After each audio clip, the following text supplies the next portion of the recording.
Yo estoy nerviosa, como siempre. Siempre me pongo muy nerviosa. Y lo que me pone más nerviosa, y usted lo sabe, es tener que proyectar. O cuando mi pastor nos dice que tenemos que predicar, tenemos que hacer como la presentación, para que usted siga el versículo y todo. Es mi parte, es la parte que yo menos disfruto. Y precisamente por lo mismo, necesito ayuda. ¿Hay alguien que me pueda poner esto? Gracias. Lo tomaré como un sí. Ok. ¿Cómo están? ¿Bien? Saluda al hermano que tiene a su lado, porque llevamos como todo el día aquí. Si me dice que no lo saludo, o sea que no lo había saludado, porque escuché a varios diciéndole hola a la gente que está alrededor. Bien, mi nombre, para los que no me conocen, es Sara Israel. Para los que me conocen, me sigo llamando Sara Israel. Y hoy día me tocó el privilegio de compartir con ustedes una enseñanza que es el gozo de oírle. No critiquen mi imagen, me demoré poquito haciéndola. En otro momento le hago una más linda, ¿ya? Ok, quiero que puedan acompañarme al versículo 16 de Jeremías 15. Jeremías 15, versículo 16.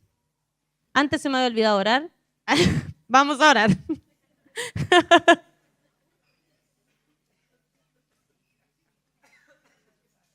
Jesús oraba para no orar, ¿ya? Padre amado, te damos gracias, Señor, por este día, de esta instancia, Señor, que tenemos de poder compartir tu palabra, de poder aprender, Señor, de ella y poder llevar, Señor, nuestra vida cada vez más a aquello que a ti te agrada.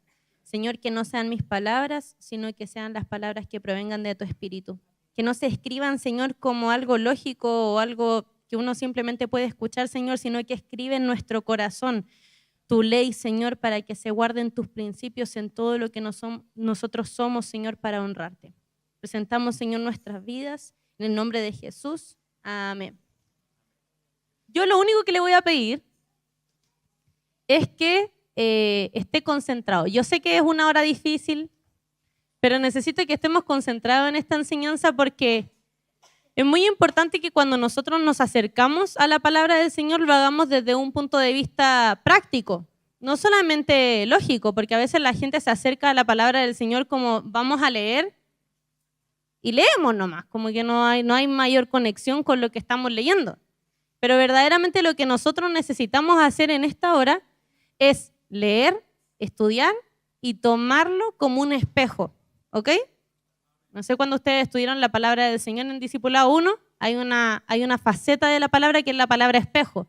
Cuando nosotros nos acercamos a leer y la palabra te refleja y puedes decir, mira, no me había dado cuenta que esta yayita la tenía yo.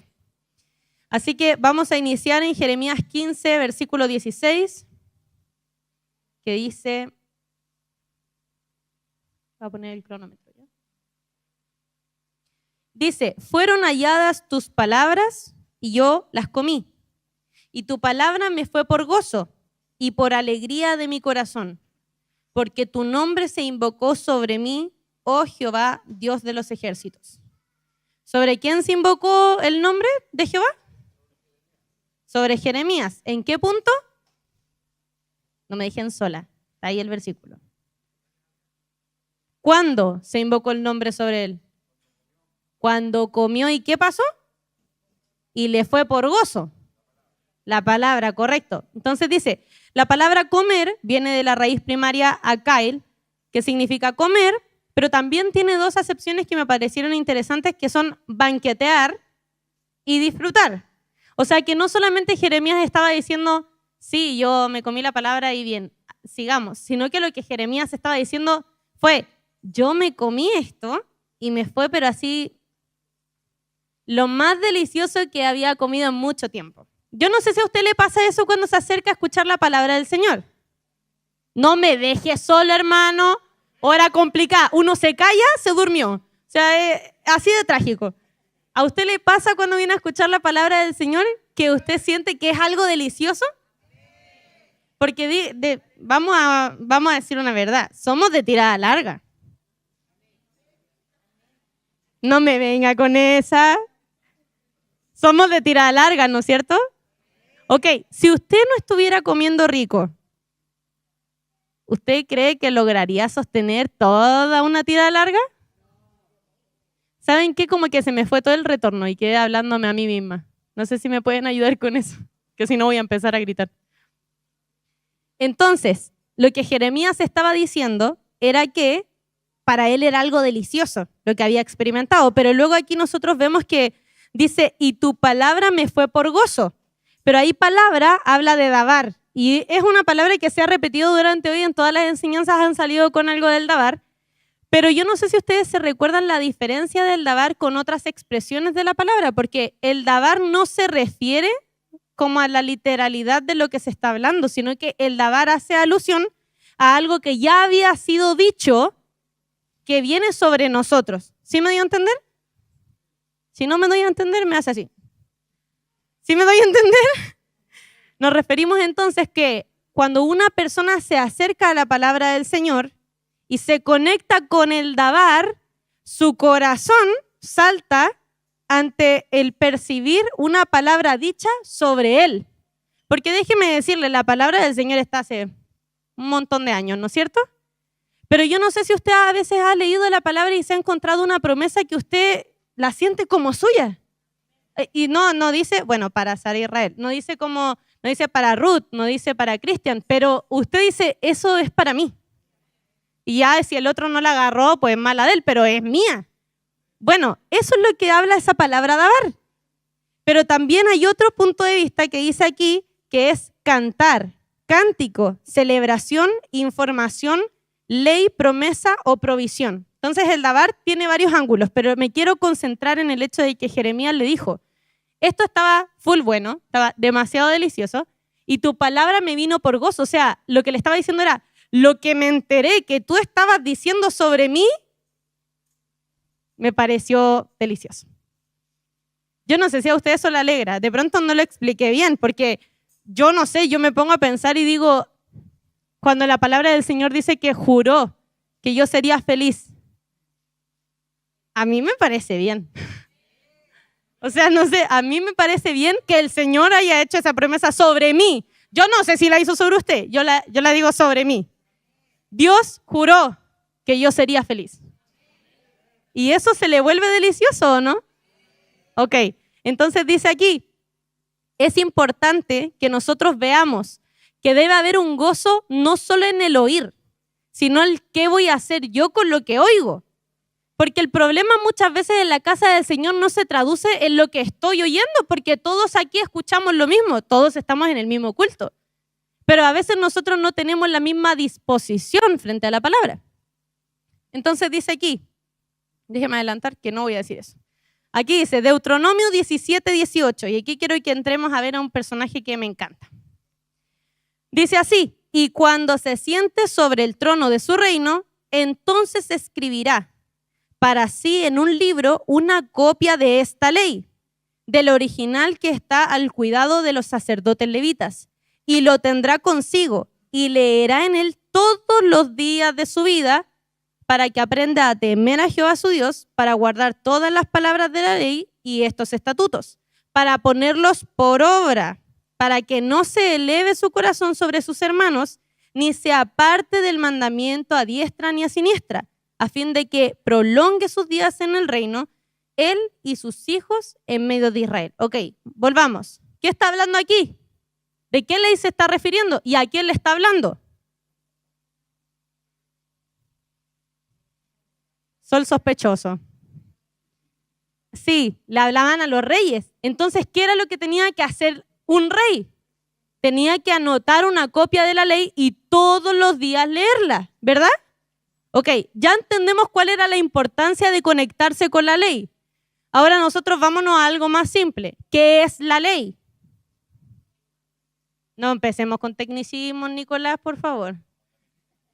Mandamientos, sí, pero también nosotros vemos que la ley es lo que proviene del corazón de Dios, ¿verdad? Son los principios, los mandatos que vienen sobre nosotros, pero me parece interesante que pasan 3 doritos en la historia y nos remontamos en Josías. No sé si conoce a Josías, mi amigo Josías del campamento. Josías comenzó su reinado a los 8 años. ¿Usted le parece eso grande o pequeño? Chiquito, ¿verdad? Y resulta que a su papá lo habían asesinado, entonces, bueno, X cosa, termina en el poder. Entre eso, Josías sentía una inclinación profunda hacia Dios. Si nosotros vamos leyendo la historia de Josías, nos damos cuenta que hacía cosas que a Dios le agradaban, pero incluso sin haber encontrado el libro, no había encontrado la ley. Se había extraviado por muchos años, y eso nos habla de que en Judá había un periodo de desorden terrible. Estamos hablando de que la instrucción que acabamos de leer era: la ley la vas a tener y la vas a leer todos los días. Ahora yo pregunto, si yo tengo por hábito leer la ley todos los días, ¿en qué momento me pasa que se me pierde por completo a tal punto que incluso cuando la logran encontrar no saben qué es? ¿Sí me doy a entender? Ok, aquí me parece algo terrible. ¿Sabes por qué? Porque me puedo dar cuenta que hay algo muchas veces que nos pasa, que al no ser un hábito se nos pierde y no nos damos cuenta de que nos falta. Silencio en el pueblo. No, de verdad, porque nos acostumbramos tanto a venir a la casa del Señor, que está bien, es una costumbre buena, pero no hay algo importante en que hay una responsabilidad personal. Porque fíjate que tú no puedes mantener una vida espiritual basado en la vida espiritual de tu pastor. A mí me gustaría, porque la verdad yo lo veo y digo, sí, me gustaría, pero resulta que no pasa así. O sea que hay ciertas situaciones que son mi responsabilidad, que si yo las descuido y se me pasa el tiempo, va a llegar el punto en donde yo quiera retornar y ni siquiera voy a saber que se me perdió. Y era una instrucción, pero ellos la descuidaron, se pasó generaciones y de la nada reapareció. ¿Qué había pasado? Que estaban haciendo unas reconstrucciones. Josías envía a que vayan a hablar con el sumo sacerdote Hilquías, si no me equivoco. Va con el sumo sacerdote va a buscar un dinero y entre todo el desorden que usted puede imaginar de una bodega real, del templo, encuentra un libro. Pero me parece muy interesante, mírale al lado suyo y dígale, muy interesante, que el sumo sacerdote, cuando se lo pasó a Safán, que era el escriba, no supieron saber bien qué era. Y de hecho Safán lo lee y va donde el rey luego y se lo vuelve a leer al rey y recién entre ellos dicen como, espérate, parece que esto era algo que se nos había perdido hace mucho tiempo. Y luego Josías le dice, para este punto entre paréntesis, Josías tenía como 18 años. Entonces Josías le dice, por favor vayan a consultar como a los profetas a ver qué dicen respecto de esta situación, como qué piensa Jehová. Y digamos que Jehová no estaba muy contento, no estaba, porque les dijo, a ver, chiquillos, una tarea tenían y le hicieron mal. Parafraseando, obviamente, Jesús no podemos decir eso. Le dice, tenían que guardar la palabra, pasarla a las generaciones, mantenerla, leerla, estudiarla, amarla, y la tarea que tenían la dejaron estar. No estoy feliz. Y sí, va a haber una represalia porque tenían una tarea, incumplieron una responsabilidad. Y aquí yo quiero hacer un paréntesis enorme. A veces a nosotros no nos gusta que Dios sea justo. Suena feo, pero es real. ¿Saben por qué? Porque nos gusta la justicia cuando nos va a beneficiar. Pero no nos gusta la justicia cuando nosotros obramos mal y Dios tiene que hacer justicia frente a una situación y nosotros salimos para atrás. Si Dios es justo, Dios va a obrar con justicia en todo. Entonces aquí mismo Jesús le dijo, Jehová le dice a Josías, ¿verdad? Le dice, sí, va a haber ira, porque realmente tenían una tarea y la descuidaron. Pero luego le dice, porque la palabra del Señor dice que Josías en un momento se da cuenta de lo que era este libro y dice que rasgó vestiduras. Y yo no sé si ustedes sepan, pero en la cultura hebrea, el rasgar vestiduras era un símbolo pero así, de como un conmover muy intenso y muy interno respecto de una situación que estaba pasando. Y dice que Josías no pudo con la situación y rasgó vestiduras. Y dice la palabra que Jehová le dijo que la destrucción no vendría en sus años. Y yo sé que usted lo ha hablado esto, ¿verdad? Esto ya usted lo maneja 100%. Y resulta que, claro, Josías se convierte en este agente preservador porque le dicen, mientras tú vivas, vamos a dejar en stand-by todo el proceso que se iba a venir contra Judá porque habían hecho las cosas mal. Pero veo tanto tu conmover en el corazón de que realmente te afectó que se perdiera algo que consideras tan importante, porque resulta que Judá al final se transformó en un lugar súper idólatra. Y cuando Josías tomó el poder, y ahí empiezan todo lo que usted puede leer, que empiezan ¿cómo se llaman? Las reformas de Josías se le llaman. Y comienza él a sacar las figuras de acera, idolatría, empieza a cambiar cosas y pasa todo un resto de cosas con Josías. Pero lo que me gusta quedarme aquí es, ¿no será que hace rato ya se nos perdió la ley? ¿En qué momento será que de pronto, y por eso yo le decía, vamos a ser crudos aquí, tenemos que ponernos en esa posición de autoanálisis, porque si no este va a ser un mensaje más y así no sirve. Pero yo sí creo que en algún punto la ley sí se nos pierde. ¿Sabes cuándo se te pierde? Cuando tenemos que hacer algo conforme a la palabra y tu mente empieza a luchar con cosas humanistas. ¿Sabes cuándo se pierde? Cuando de pronto te encuentras en una discusión y alguien dice, no, porque Dios protege la vida del que está por nacer. Y tú comienzas a decir, sí, pero es que en verdad, bueno, hay situaciones. ¿Pero qué dice la ley? Se te perdió la ley. ¿No te parece peligroso que hay cosas que son tan importantes para nosotros que el mundo las trastoca y logra meterse en la mente? ¿Sabes cómo lo logra el mundo? Cuando tú descuidas la responsabilidad sacerdotal que te toca. Leer la ley, meditar en ella, traspasarla a tus generaciones. Si uno no toma esa responsabilidad, la ley se te pierde. Y nos encontramos en un punto lleno de idolatría. Terrible, ¿o no? A mí me parece terrible. Ok, sigamos, que está bien suave el tema. Y bueno, ya. Entonces aquí tenemos varias figuras. Vemos a Jeremías, que ve la ley y dice de verdad que esto está buenísimo, de rechupete. Luego venimos a Josías, que encuentra el rollo y dice, no puede ser, se nos perdió un montón de tiempo, hay que hacer algo con esto, Señor, perdónanos, ayúdanos, vamos a restaurar todo lo que estaba mal, saquemos toda la idolatría, vamos equipo que se puede. Llegamos hasta ahí, Josías. Y luego viene otra personita con la que uno sí se puede identificar harto y a mí me gusta bastante. Y es Don Pedro. Don Peter. Dice en Mateo 4:8, dice, andando Jesús junto al mar de Galilea, vio a dos hermanos, Simón, llamado Pedro, y Andrés, su hermano, que echaban la red en el mar, porque eran pescadores. Y les dijo, vengan en pos de mí y les haré pescadores de hombres. Ellos entonces, dejando al instante las redes, le siguieron. Pregunta, ¿se demoraron un buen rato en dejar las redes y seguirlos o fue como inmediato? Ya, bien, vamos bien. Entonces, dejaron las redes de inmediato y le siguieron, ¿verdad? Ok. Pero usted lo lee y se le pasa así como, sí, bueno, dejaron ¿cómo se llama? La red y siguieron a Jesús. Fin, sigamos con el versículo. Pero yo no sé si usted logra dimensionar lo que Jesús había hecho por Pedro y por su hermano, que en ese momento no era Pedro, pero usted me entiende. ¿Sabe lo que había sucedido? Era que cuando un niño crecía en la cultura hebrea, tenía que ir a un lugar a que le enseñaran la palabra y le enseñaban la Torá, que eran los 5 primeros libros. ¿Ok?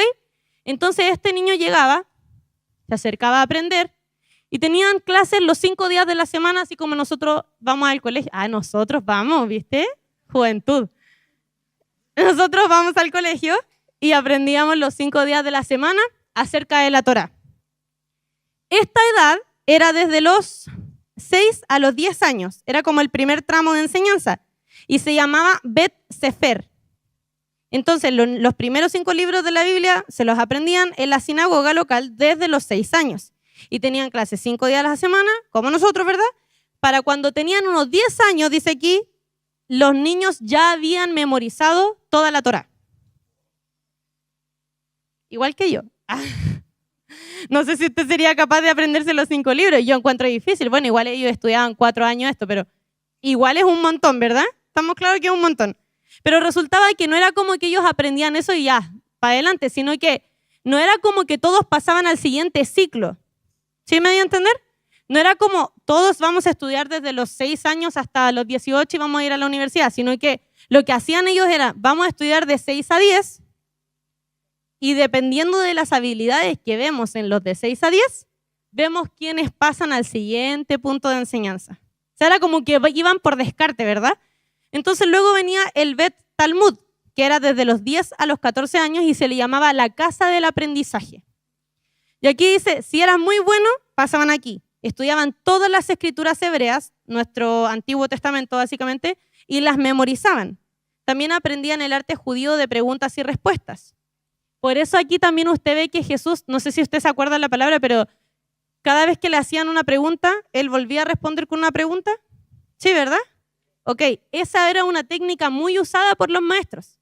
Y lo que buscaba precisamente era que el alumno pudiera demostrar su conocimiento. Entonces, básicamente, el alumno daba las respuestas y el profesor iba ahí encauzando. Entonces, dice aquí, en lugar de responder con una respuesta, se les enseñaba a responder con otra pregunta para que pudieran demostrar su conocimiento.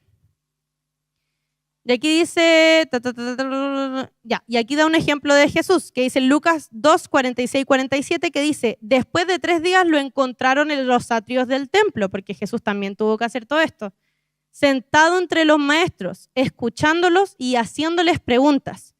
Todos los que lo oían estaban asombrados de su comprensión y sus respuestas. O sea, Jesús el máquina. Y luego pasábamos a la tercera etapa de enseñanza, que es el Bet Midrash, que es la casa del estudio. Y aquí es donde todo se derrumbó. Porque aquí, si ya habíamos visto que de 6 a 10 era un filtro y luego pasaban de 10 a 14 y era otro filtro, ya este filtro era como el final, el juego final. Entonces resultaba que si aquí ellos se dedicaban a aprender todo lo que les faltaba como de la vida en comunidad hebrea, ¿verdad? Y dice que el rabino le interrogaba porque, dice, muchos de esos estudiantes llegaron hasta este punto, no tantos, pero me refiero como para que vayamos entendiendo la evolución. Si eras lo suficientemente inteligente y conocías las escrituras, entonces tenías la oportunidad de acudir a un rabino. Y el rabino te interrogaba para ver cómo ibas de materia, ¿verdad? Entonces, ¿qué pasaba aquí? Es que el rabino, al empezar a hacer preguntas, la posición que tomaba era para saber si esa persona iba a lograr seguirlo en todos los aspectos de su vida. Porque eso es lo que hacía un maestro. Se replicaba en la vida de un alumno. Se replicaba en la vida de un discípulo. Entonces, cuando él viene y se planta delante del discípulo, ¿verdad? Le empieza a hacer preguntas y empieza a tantear terreno a ver si se puede replicar en la vida de él. ¿Ok? ¿Vamos bien hasta ahí? Resulta que si las cosas no funcionaban, el alumno se tenía que devolver a donde estaban sus padres y comenzaban a aprender todo el oficio de sus padres. ¿Por qué voy a este punto y por qué le hice toda la vuelta? 1, porque es muy interesante aprenderlo. Y 2, porque si nosotros nos damos cuenta, ¿qué estaba haciendo Simón y su hermano? el oficio de sus padres. Eso significaba que ellos no habían logrado llegar hasta el punto en donde un alumno se sabía todo de memoria y era muy inteligente y demostraba muchas capacidades. Entonces lo que nos estaba diciendo esto, por eso uno no lo puede llegar y leer así por encima. Lo que Jesús le dijo ahí, Jesús no se puso a preguntarle 1000 cosas. Jesús lo ve y le dice, los voy a hacer pescadores de hombres. Síganme. Y ellos, que eran los rechazados porque nadie los validaba como suficientemente inteligentes para tener un maestro, evidentemente ante la única posibilidad de tener un maestro que les enseñara, dejan todo lo que tenían y lo siguen. ¿Vamos bien, equipo? No, es que yo no sé si realmente lo puedes entender. Jesús cuando viene a tu vida no te pregunta nada. No quiere saber si eras el primero en tu clase, no quiere saber si eras el primero entre todos tus amigos, si eras el que elegían primero para jugar a la pelota, si eras muy rápido. No le importaba. Él solo te vio y te dijo, yo puedo hacer algo muy diferente contigo. ¿Me sigues? Ok, esa es la importancia de oír la voz. Porque ¿qué hubiera pasado si Pedro no lo hubiera seguido? Se hubiera transformado como el joven rico. Vende todo lo que tú tienes y nunca vamos a saber el potencial que tenía ese joven. Quedó ahí. Y hoy día hay una oportunidad. Y Jesús te pregunta lo mismo. Yo puedo hacer algo distinto en ti. Sígueme. Pero si está el entendimiento en nosotros, entonces tenemos que saber que tenemos cosas que dejar para poder seguirle. Entonces luego aquí dice, voy a ir más rápido porque voy lentísimo. Aquí me parece algo trágico porque luego vemos que va Pedro conociendo a Jesús, ¿verdad? Ya está en la vida de discípulos, siguiéndolo, aprendiendo de él y todo. Y yo no sé si usted está leyendo el versículo, pero me parece aquí impresionante que estamos claros que Jesús pasaba un montón de tiempo con ellos, les enseñaba un montón, pero aún así Pedro como que no estaba entendiendo. Porque dice ahí, desde entonces comenzó Jesús a declarar a sus discípulos que le era necesario ir a Jerusalén y padecer mucho de los ancianos, de los principales sacerdotes y de los escribas, y ser muerto y resucitar al tercer día. ¿Qué dijo Jesús ahí? Que le era necesario. Jesús no dijo, es algo que yo estoy encantado de hacer. La verdad es que me encanta. Jesús no lo dijo. Jesús dijo, me es necesario. Más allá si me encanta la idea o no me encanta, yo sé que tengo que hacerlo. O sea, es vital que yo lo haga. Pero resulta aquí que el amiguito Pedro, una vez más, no entendía la instrucción. Porque si vemos aquí dice, entonces Pedro, tomándolo aparte, comenzó a reconvenirle diciendo, Señor, ten compasión de ti. En ninguna manera esto te pase, Señor. Jesús dándose vuelta así. ¿Qué? Le dijo, quítate delante de mí, Satanás. Sutil, mi Jesús. Me eres de tropiezo porque no pones la mira en las cosas de Dios, sino en las de los hombres. A ver, ¿Pedro había escuchado hablar a Jesús? ¿Pedro había seguido a Jesús? Pedro, ¿por qué no entendía que para Jesús era necesario hacer esa tarea? Si lo oía. Porque hacía una actitud natural, escuchar. Pero verdaderamente su corazón todavía no había alcanzado la madurez para lograr entender que lo que su maestro quería era lo que él tenía que querer. Entonces, ¿qué pasa? Que nos encontramos nosotros en una posición en donde decimos, Señor, quiero escucharte, pero todavía no queremos amar lo que Dios ama. Es durísimo, ¿sabe por qué? Porque si usted se pone a pensar así con la mano en el corazón, sí hemos estado ahí en algunos puntos. A mí sí me ha pasado que me he pillado como Dios diciéndome tienes que ir por aquí y yo como, quizás más tarde. Yo no sé si a usted le ha pasado, de pronto me estoy exponiendo de más aquí, pero quizás yo soy la pecadora entre todos nosotros. A lo que me refiero es tan relevante que nosotros podamos entender que el tener un maestro y escuchar su voz no es solamente en las altas y bonitas y en el prado de flores, sino el entender que lo que Él quiera es lo que yo tengo que querer. Y fíjate que es muy interesante también porque la Biblia cuando habla acerca de que el pastor llevaba a las ovejas por verdes prados, ¿verdad? Verdes pastos, dice la palabra. Yo la otra vez lo estaba estudiando y aprendí. Yo pensé siempre, toda la vida, que el pastor conducía a las ovejas y las dejaba y como que las ovejas para siempre tenían ese verde pasto. Y resultaba que no. Resultaba que día tras día el pastor las conducía a un nuevo lugar de verde pasto. Entonces la oveja no tenía la chance de no seguir a su pastor porque sabía que la única manera de tener sustento era seguirle. No, yo necesito que realmente entiendas esto. ¿Quieres escuchar la voz de tu Señor? ¿Quieres escuchar la voz que te llama, que te dirige, que te envía algo? Tienes que tener la capacidad de dejar de depender en tus fuerzas. Tenemos que dejar de depender de nuestras fuerzas. Es la única manera de poder seguirle. Entonces vemos aquí que Pedro estaba muy desubicado, pero luego nos damos cuenta que vemos en Hechos 2 que Pedro predicaba y la gente se convertía. ¿Qué pasó ahí? Saltamos de un Pedro que sigue a Jesús, que lo deja todo, pasamos a un Pedro confundidísimo, como por favor no te vayas, no mueras, no nada. Jesús pegándole la retada del siglo, apártate de mí, Satanás. Y luego saltamos a Pedro predicando y gente convirtiéndose. El factor importante, ¿cuál era? Sí, la investidura de poder. Había descendido sobre ellos el poder de Dios. Y con esa nueva faceta y la administración al corazón, porque déjame decirte que cuando la presencia del Señor está en un lugar y eres lleno del Espíritu Santo, tu corazón sí se ministra.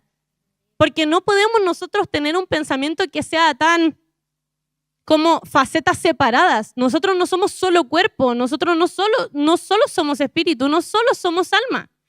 Y me gustó mucho como Mauri lo decía en la mañana, porque es verdad, hay gente que considera que el alma está mal. Como, ¿sabes qué? Prácticamente no tengas sentimientos porque está todo mal. Todo lo que tú sientas está mal. Y no, Dios nos dejó eso. ¿Sabes por qué? Porque también nuestras emociones nos permiten conectarnos con otros y conectarnos también a Dios. Entonces, bueno, vemos aquí que Él se acerca, ¿verdad? Y le predica a estas personas y las personas son acercadas a Dios, aceptan a Cristo, ¿verdad? Y todo lo que usted ya sabe. Entonces aquí lo llama al arrepentimiento. Entonces, ¿cómo nosotros podríamos estar gozosos? Y aquí en Juan 15:11 dice, estas cosas les he hablado para que mi gozo esté en ustedes y su gozo sea cumplido.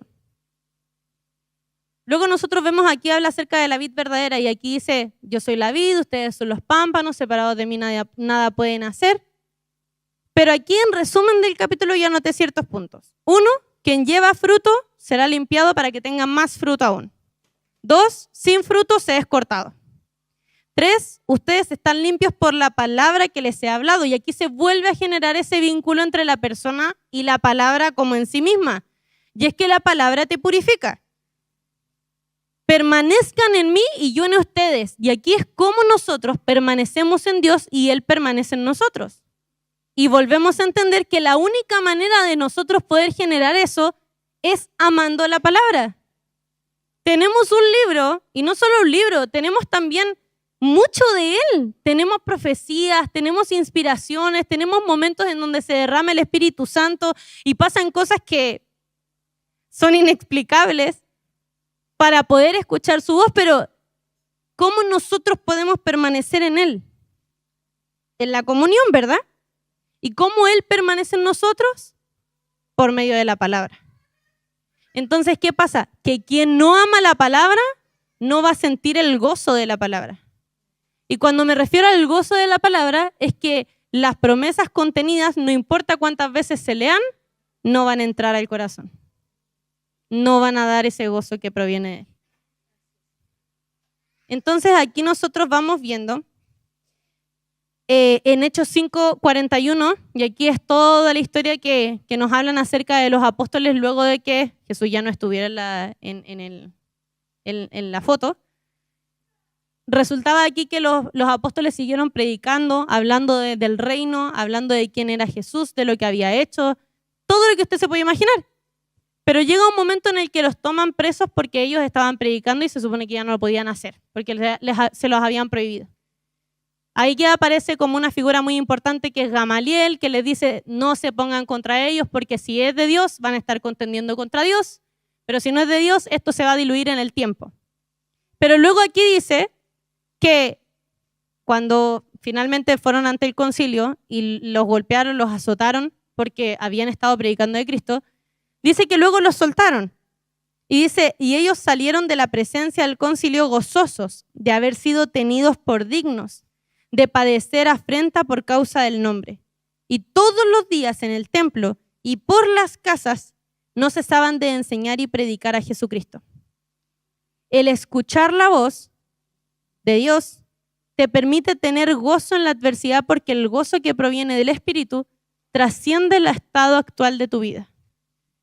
Nadie estaría dispuesto a morir por una mentira, pienso yo, ¿verdad? Yo no moriría por una mentira, pero el ellos estar tan seguros de quién era Él, que literalmente entre morir y decir que Jesucristo no era real, preferirían la muerte, porque ¿cómo voy a negar una verdad tan grande? Entonces, ¿qué pasó ahí? Que ellos oyeron verdaderamente la voz, se conectaron con la voz. Pero resulta que a veces hay cosas en nosotros que nos impiden conectarnos correctamente con la voz de Dios. Y aquí yo tengo algunos ejemplos. Miren aquí en Mateo 25:19, aquí está la parábola de los talentos. Y llega un momento en donde a una persona le dieron 5 talentos, a otra 2 talentos, a otra 1 talento. A la que le dieron 5 talentos, los tomó, fue, hizo negocio, lo duplicó, ¿verdad? Entonces quedaron 10 talentos. Al que tenía 2 talentos hizo lo mismo, quedó con 4 talentos. Pero el que tenía 1 talento no hizo nada. Dijo, yo mejor no me muevo, lo dejamos hasta aquí, mejor lo dejamos así. Llega la persona que les había encargado la tarea y les pide las cuentas de lo que habían hecho. Y empiezan a decirle, pero mira ¿qué pasó? El de 5 dice, aquí están mis 5, lo convertí en 10. Y él, buen siervo fiel, entra al gozo de tu Señor. Viene el segundo, la misma historia. Buen siervo fiel, entra al gozo de tu Señor. Llega al último y ¿sabe qué le dice el descarado? ¿Usted lo leyó, no? No está ahí, pero dice.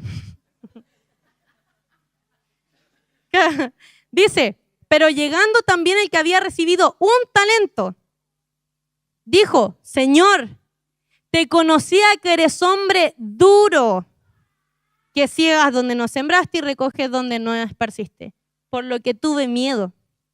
Y fui y escondí tu talento en la tierra y aquí tienes lo que es tuyo. Respondió el Señor, le dijo, siervo malo y negligente, ¿sabías que sigo donde no sembré y que recojo donde no esparcí?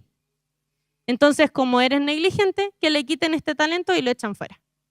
Pero lo que me parece importante aquí es que el Señor, que había enviado a hacer la obra, ¿verdad? En ningún momento se apropia el título de ser duro. El siervo que tenía el talento le dijo, yo sé que tú eres duro, pero el Señor que le había encargado la obra no le dice, tú sabes que soy duro. Él le dice, yo sé que tú ciegas donde no sembraste. Y él se apropia de eso y le dice, sí, yo ciego donde no sembré, pero no soy duro. Pero ¿sabes lo que a mí me sorprende? Es que aquí dice que el ser duro era ser difícil, duro, insolente, impetuoso o incluso necio. Y luego le dice, cuando le dice tuve miedo, la palabra es fobeo, que es espanto, tuve miedo, temblé y fui y escondí tu talento en la tierra. Y luego cuando el Señor le dice siervo malo, ¿sabes qué le dice? Siervo dañino que tiene enfermedad. ¿Qué había pasado? Que entre escuchar la voz y la instrucción de lo que tenía que hacer, invierte el talento, haz algo con el talento, te lo encargaron para que produzcas, algo en él se enfermó y dijo, tú eres duro y te tengo miedo.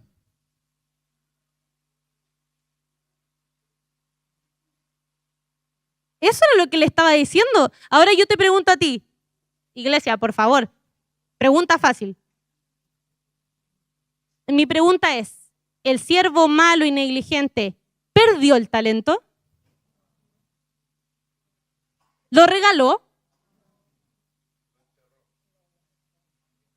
Eso significa que no hacer algo es mucho peor que haberlo intentado. Y nosotros nos encontramos muchas veces, Señor, háblame, yo quiero oír tu voz, Señor, háblame, Señor, háblame, Señor, háblame, el Señor te habla y guardas el talento en la tierra.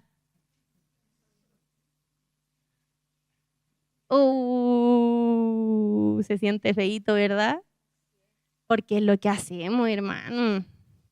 Si nosotros vamos a querer escuchar la voz de Dios, ¿qué vamos a hacer con la voz de Dios? Hay un montón de otras cosas que yo revisé, pero vamos a dejarlas hasta ahí. Corazón engrosado. No sé si me pueden acompañar los de la alabanza ya. Romanos 15:13 dice, por eso les hablo por parábolas, porque viendo no ven, y oyendo no oyen ni entienden. De manera que se cumple en ellos la profecía de Isaías que dijo, de oído oiréis y no entenderéis, y viendo veréis y no van a percibir, porque el corazón de este pueblo se ha engrosado, y con los oídos oyen pesadamente y han cerrado sus ojos, para que no vean con los ojos y oigan con los oídos y con el corazón entiendan. Entonces, ¿cuál es la clave aquí? Que nosotros oímos con los oídos, ¿verdad? ¿Pero con qué entendemos? Con la mente, sí, porque el corazón, la raíz hebrea de mente. Bien, te la cedo. Con el corazón, ¿verdad? Pero ¿qué pasa si nuestro corazón no está en regla? Aunque nosotros escuchemos la voz de Dios, no lo vamos a entender. ¿Cuál es la regla que la palabra nos deja cuando David ora y le dice, Señor, forma en mí un corazón? Vamos a repetir la toma. Toma 2. Forma en mí un Dios, un corazón. No. Todo devuelto a discipulado 1. Un corazón puro y un espíritu recto. ¿Y cómo se sostenía eso? ¿Cómo podía yo tener un corazón recto? ¿Qué es lo que te enriela el corazón? ¿No es la palabra la que nos enriela el corazón? ¿No es el Espíritu Santo el que se dedica a ordenar nuestro espíritu? Que a veces nosotros vamos saltando de lugar en lugar, nuestras emociones van pero volátiles, y luego llega la palabra y te ¡eh! No. Refrena. Cierra tu boca, no hables. Y tu corazón está ahí, peleándola. Corazón engrosado, que no te permite entender la voz de Dios aunque la estés escuchando. Yo no sé si eso a ti te aterra. A mí me parece... si le tengo miedo a algo en la vida, es eso. Llegar a un punto en el que a pesar de escuchar la voz del Señor no tenga la capacidad de entender lo que quiere. Que a pesar de que me diga, corre por este camino, yo estoy contigo, mi mente esté tan entenebrecida que no pueda seguirlo. Y que mi corazón le responda al Señor, tuve miedo de ti. Porque eres duro. Yo no quiero que mi corazón se enferme así. Te puedes poner sobre tus pies porque vamos a orar, pero yo tengo la convicción de que hay muchas cosas en la vida que a veces nos engrosan el corazón. A veces son acciones, a veces son momentos, a veces son dolores, a veces son cosas que se te clavan y que te duelen en el caminar. O que en la vida cristiana te acostumbraste a tener el rollo y un día dejaste de leerlo y se te perdió en el templo. Pero yo sé que mi Señor no es un Señor duro. Y yo sé que mi Señor siempre está cercano a aquellos que tienen un corazón humilde. Y yo no sé si se te perdió el rollo. Espero que no, pero déjame decirte una verdad. Si se te perdió, puedes venir a encontrarlo aquí. No se trata de seguir viviendo una vida cristiana cualquiera. No se trata de marcar el paso. No se trata de qué tantos seminarios vengas. No se trata de qué tantos cultos vengas. Porque puedes venir a los 3 cultos, a todos los seminarios, servir todo el día y aún así no significar nada. Porque se trata de corazón. Y entonces ahí donde estás, cierra tus ojitos y háblale al Espíritu Santo. Y te digo algo, sé sincero. Porque verdaderamente delante de quién más vamos a ser sinceros. ¿A dónde vamos a correr si no fuera Él? ¿Quién nos va a levantar si no fuera Él? ¿Quién nos va a aconsejar si no fuera Él? ¿Quién tendría de nosotros misericordia? No podemos llevar una vida de servicio, no podemos llevar una vida de palabras vacías, diciéndole al Señor, háblame, pero con un corazón tan distante que aunque escuche no haría nada.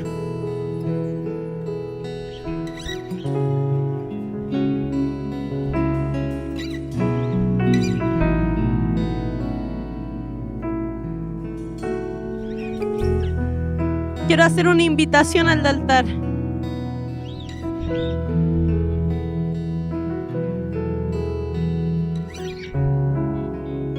Para que cualquiera que se haya sentido que se le había perdido algo y que de pronto se sentía muy ajeno, muy distante, yo sé que puede ser algo que quizás a alguien le pueda dar, ¿verdad?, cierto temor a acercarse, porque yo sé que no es fácil,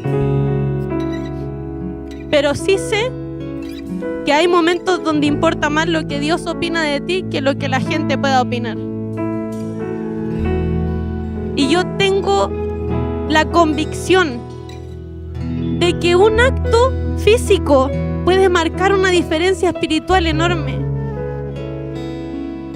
Yo de verdad te invito, que no importa si seas predicador supremo, anciano, quien sea,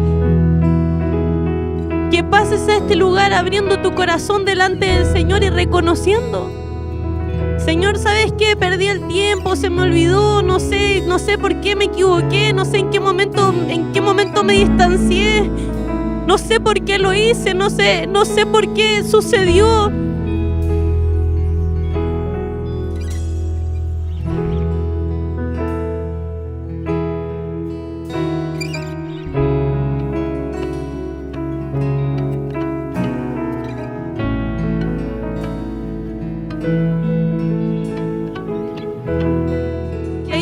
No cierres tu boca, abre tu boca. Ahí donde están en el salón, por favor, oren conjuntamente con sus hermanos.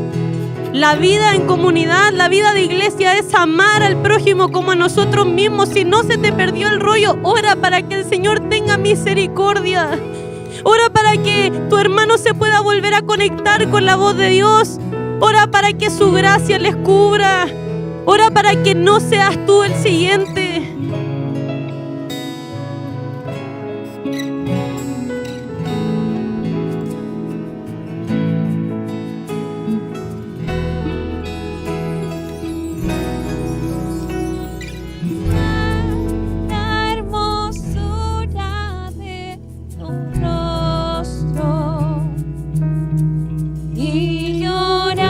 Por el sonido de tu voz.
yo no voy a pedirle a los ancianos a que oren por ti, porque esto depende de ti.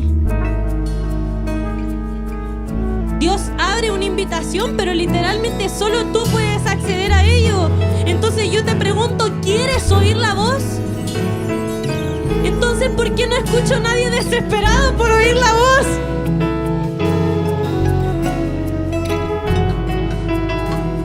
Piensa en todos esos hombres de Dios que desgarraron su corazón. Dijeron, no puede ser todo lo que habíamos perdido todo el tiempo, todas las instrucciones que perdí, por no haber entendido, por no haber escuchado, porque mi corazón estaba tan distraído, porque las cosas del mundo me consumieron, porque me equivoqué, porque no sé, la vida me ganó. Abre tu corazón ahí donde estás. No esperes que algo pase. Derrama tu corazón delante del Señor. Desgárralo. Si hay algo que tengas que gritar, grítalo. Si necesitas pedir perdón delante de la presencia del Señor, pídela. Pero verdaderamente el Espíritu Santo está en este lugar. Y si Él está en este lugar, todas las cosas pueden cambiar.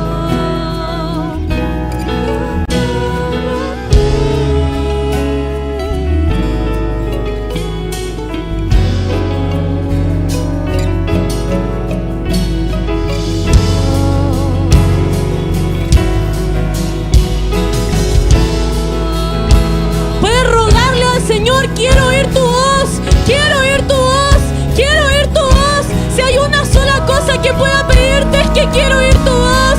No quiero que la vida se me vaya sin oír tu voz. Yo quiero oír tu voz. Yo necesito oír tu voz. Quiero oír tu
Así dice el Señor, iglesia. Yo vengo trayendo reivindicación. Y lo que habías perdido yo lo devolveré, dice el Señor. Porque al percibir el agua, aunque el árbol fuere cortado, reverdecerá, dice el Señor.